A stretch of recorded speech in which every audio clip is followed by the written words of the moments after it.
आप जो भी खाना खा रहे हैं वो आपका वजन बढ़ाएगा या घटाएगा या मेंटेन करके रखेगा, ये दो चीज़ों पे डिपेंड करता है। पहला कि आप खाने को बना कैसे रहे हैं, दूसरा आप उसको खा कैसे रहे हैं और कितनी क्वांटिटी में खा रहे हैं। आज की अपनी इस वीडियो में मैं आपके साथ में एक बहुत सिंपल सी खिचड़ी की रेसिपी शेयर करने वाली हूँ। बहुत कुछ उसमें कॉम्प्लिकेटेड नहीं है, आसानी से आप बना सकते हो। लेकिन जो सबसे इंपॉर्टेंट चीज़ है वो ये है कि उसमें हम कौन कौन से इंग्रेडिएंट यूज़ कर रहे हैं और उसको हम एग्जैक्टली किस तरीके से बना रहे हैं जिससे कि वो आपको वेट लॉस में हेल्प करेगी। तो चलिए वीडियो को स्टार्ट करते हैं। चैनल पर अगर आप बिल्कुल पहली बार आए हैं या फिर आपने अभी तक हमारे चैनल स्टे फिट विद अभिलाषा को सब्सक्राइब नहीं किया है तो सब्सक्राइब जरूर कर लीजिएगा, क्योंकि इस तरीके की इन्फॉर्मेटिव वीडियोस लगातार हमारे चैनल पे आते रहती हैं।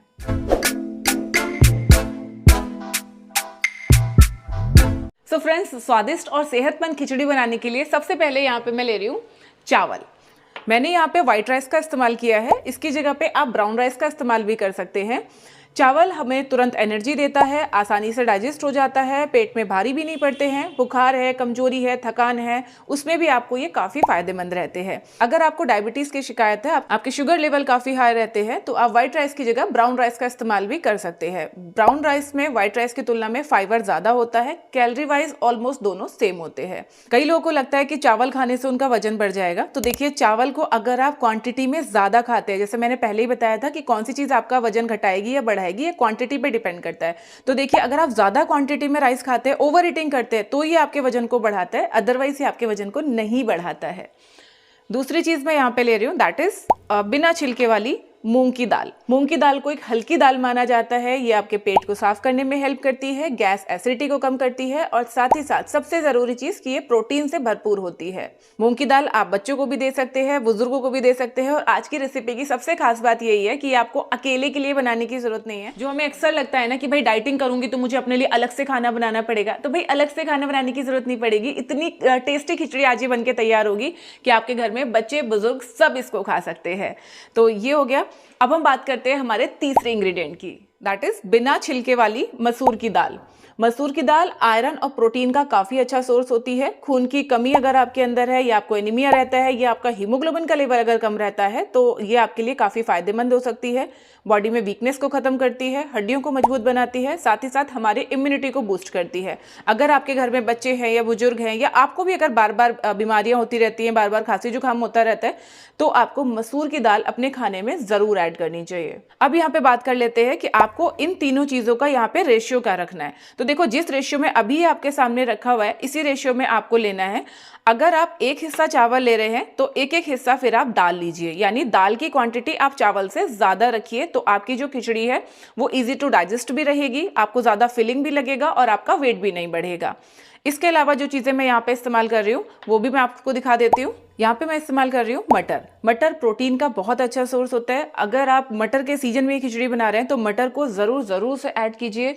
साथ में यहाँ पे मैंने ली है गाजर, यहाँ पे मैंने 2 गाजरें यहाँ पे लिए हैं। आप इन सब्जियों की क्वांटिटी बढ़ा भी सकते हो, जितना मैंने लिया इससे भी आप ज़्यादा ले सकते हो। टोटल कितनी क्वांटिटी लेनी है वो मैं आपको आगे बताऊंगी। गाजर विटामिन ए का बहुत अच्छा सोर्स है, तो अगर आपके अंदर आयरन की कमी है या आपको अगर हीमोग्लोबिन कम रहता है तो आयरन आपको अपने खाने में ज़रूर ऐड करना चाहिए। नेक्स्ट यहाँ पे मैंने ली है गोभी। अभी मेरे पास इतनी सब्जियां अवेलेबल हैं तो ये सब्जियां मैं ले रही हूँ। अगर आप गर्मियों के टाइम में ये खिचड़ी बना रहे हैं तो आप इन सब्जियों की जगह पे लौकी का इस्तेमाल कर सकते हैं, टिंडे, तुरई, टमाटर, कोई भी सब्जी जो आपको खाना पसंद है वो आप इस खिचड़ी में यूज कर सकते हैं। अब हम देखते हैं कि एग्जैक्टली हमें ये खिचड़ी बनानी किस तरीके से है। तो सबसे पहले हम क्या करेंगे, देखो सब्जियां यहाँ पे मैंने धो के ही इनको काटा है, तो सब्जियों को तो मैं फिलहाल एक साइड रख देती हूँ। और यहाँ पे जो मैंने ये तीनों ग्रेन्स लिए हैं इनको हम एक जगह मिक्स करेंगे और अच्छे से वॉश कर लेंगे। फ्रेंड्स, ये दालें जो है ना, दोनों दालें डाइजेशन में बहुत इजी होती हैं, अच्छे से डाइजेस्ट हो जाती हैं, तो बच्चे बड़ों आप सभी को दे सकते हो। लेकिन आप चाहें तो इसकी जगह पे कुछ और दालें भी आप यूज़ कर सकते हैं। जैसे आप थोड़ा सा इसमें तुअर दाल डाल सकते हैं टेस्ट के लिए। तुअर दाल मतलब अरहर का दाल जो होता है वो आप डाल सकते हैं, या थोड़ा सा आप चने का दाल भी इसमें डाल सकते हैं, है ना। तो चलिए मैं इसको पहले वॉश कर लेती हूँ, फिर मैं आपसे मिलती हूँ। तो फ्रेंड्स चलिए खिचड़ी बनाना शुरू करते हैं। तो यहाँ पे सबसे पहले मैं ले रही हूँ घी। ध्यान रखना आपको भी इसी तरह से ऐसे छोटे चम्मच से आपको 1 चम्मच घी लेना है। इससे ज़्यादा घी का या तेल का इस्तेमाल आपको नहीं करना है। ये मैं आपको इसलिए बता रही हूँ क्योंकि सबसे ज़्यादा जो हमारी कैलोरी होती है वो घी, तेल, बटर, रिफाइंड इन्हीं चीज़ों के अंदर होती है। अगर इनकी क्वांटिटी आप कम कर देंगे तो ऑटोमेटिक आपके खाने की क्वांटिटी कम हो जाएगी। जैसे कि मैंने आपको वीडियो के स्टार्टिंग में ही बताया था कि आपका वजन खाना खा के बढ़ेगा या घटेगा वो उस पर डिपेंड करता है कि आप खाना कैसे बनाते हो। इसके बाद डालेंगे इसमें थोड़ा सा जीरा, और ये घी बस आपको इतना ही लेना है कि आपका जीरा अच्छे से चटक जाए और जो भी खाना आप इसमें बना रहे हैं वो जले नहीं। चुटकी भर मैंने यहाँ पे हींग लिया है। हींग हमारे डाइजेशन के लिए बहुत अच्छा होता है। खिचड़ी में हींग डालना बहुत बहुत ज़रूरी है, इसको आप प्लीज़ बिल्कुल भी स्किप मत कीजिए।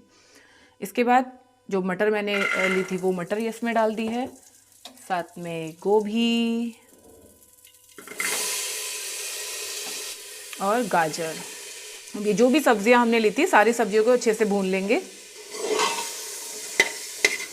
देखिए फ्रेंड्स, सिर्फ 1 चम्मच हमने इसमें घी डाला था और देखिए हमारी सब्जियां भी अच्छे से भून चुकी हैं और कोई भी चीज़ हमारे तले से, हमारे बर्तन से नीचे लग भी नहीं रही है। यानी ज़्यादा घी और तेल की तो आपको इस खिचड़ी को बनाने के लिए ज़रूरत ही नहीं है। बस सब्जियों के भुन जाने के बाद जो हमने ये दाल चावल का पूरा मिक्सचर तैयार किया था इसको डाल देंगे और थोड़ी देर के लिए इस मिक्सचर को भी इसी के साथ में अच्छे से भून लेंगे। गैस का फ्लेम यहाँ पे आपको तेज रखना है ताकि आप अच्छे से इन सारी चीज़ों को भून लें। बहुत ज़्यादा आपको दाल चावलों को नहीं भूनना है, हल्का सा भूनने के बाद इसमें हम डालेंगे सारे जो हमारे ज़रूरी मसाले होते हैं। थोड़ी सी हल्दी, थोड़ा सा पिसा धनिया, अगर आप लाल मिर्च खाते हैं तो लाल मिर्च डाल सकते हैं या फिर इसकी जगह पे आप हरी मिर्ची का इस्तेमाल भी कर सकते हैं। और साथ में नमक, जो कि बहुत ज़्यादा ज़रूरी है। सारी चीज़ों को डालने के बाद इसको अच्छे से हम मिला देंगे। फ्रेंड्स, आप चाहें तो इसमें प्याज और लहसुन का इस्तेमाल भी कर सकते हैं। अब हम इसमें डालेंगे पानी। पानी कितना ऐड करना है खिचड़ी में, ये इस चीज़ पर डिपेंड करता है कि आप कितनी क्वांटिटी में खिचड़ी बना रहे हो। जितना भी सामान अभी हमने लिया है, दाल चावल सब्जियां सारी चीज़ें मिला के, तो जितना ये पूरा सामान हुआ है उतना ही आप माप के पानी डाल दीजिए। मान लीजिए 4 कटोरी आपने सारा सामान लिया है तो 4 कटोरी पानी डाल दीजिए। 2 कटोरी लिया है तो 2 कटोरी आप पानी डाल दीजिए। यानी कि आपके पानी का मेजरमेंट इस हिसाब से रहेगा कि आप कितनी क्वांटिटी में खिचड़ी बना रहे हो और किस कंसिस्टेंसी की बना रहे हो। अगर आपको थोड़ा पतला चाहिए तो पानी ज़्यादा डाल दीजिए, थोड़ा अगर थिक आपको चाहिए तो पानी थोड़ा सा आप कम रख सकते हैं। बस सारी चीज़ें डालने के बाद हम कुकर का ढक्कन बंद कर देंगे और 2 सीटी आने तक हम इसको पका लेंगे। तो फ्रेंड्स, ये देखिए हमारी टेस्टी सी खिचड़ी बनके तैयार है। अब बात करते हैं दूसरे इंपॉर्टेंट पॉइंट की कि आपको ये खानी कितनी क्वांटिटी में है। जैसे मैंने स्टार्टिंग में बताया था कि बनाने के साथ साथ आप कैसे खाते हो उससे भी डिसाइड होता है कि आपका वजन बढ़ेगा या घटेगा। इसी खिचड़ी को अगर आप पूरा ये बाउल भर के खाओगे तो ये आपका वजन बढ़ा देगी। वहीं अगर आप इस तरह की एक छोटी कटोरी से माप के इसको खाते हो, हालांकि ये डिपेंड करता है कि आपकी कैलोरी की रिक्वायरमेंट कितनी है, लेकिन फिर भी अगर मैं आपको इन एन एवरेज एक आइडिया दूं तो इस छोटी कटोरी से आप 2 कटोरी खिचड़ी एक टाइम में खा सकते हैं, या फिर आप क्वांटिटी से थोड़ा सा कम भी रख सकते हैं। खिचड़ी के साथ में आप दही ले सकते हैं या फिर धनिया, पुदीना, लहसुन, टमाटर इन सब की चटनी बना के आप साथ में ले सकते हैं, तो ये इसके टेस्ट को और बढ़ा देगी। इस खिचड़ी को आप अपने लंच में भी ले सकते हैं और अपने डिनर में भी ले सकते हैं। तो इस खिचड़ी को बनाइए, खाइए और कमेंट सेक्शन में बताइए कि आपको ये रेसिपी कैसी लगी। साथ में इस वीडियो को अपने फ्रेंड्स और फैमिली में जरूर शेयर कीजिए और उनको भी बताइए कि भाई कम घी और तेल का इस्तेमाल करके भी आप अच्छी अच्छी डिशेस तैयार कर सकते हैं। तो चलिए मिलते हैं नेक्स्ट वीडियो में, तब तक अपना ध्यान रखिए, खुश रहिए, फिट रहिए। Thank you.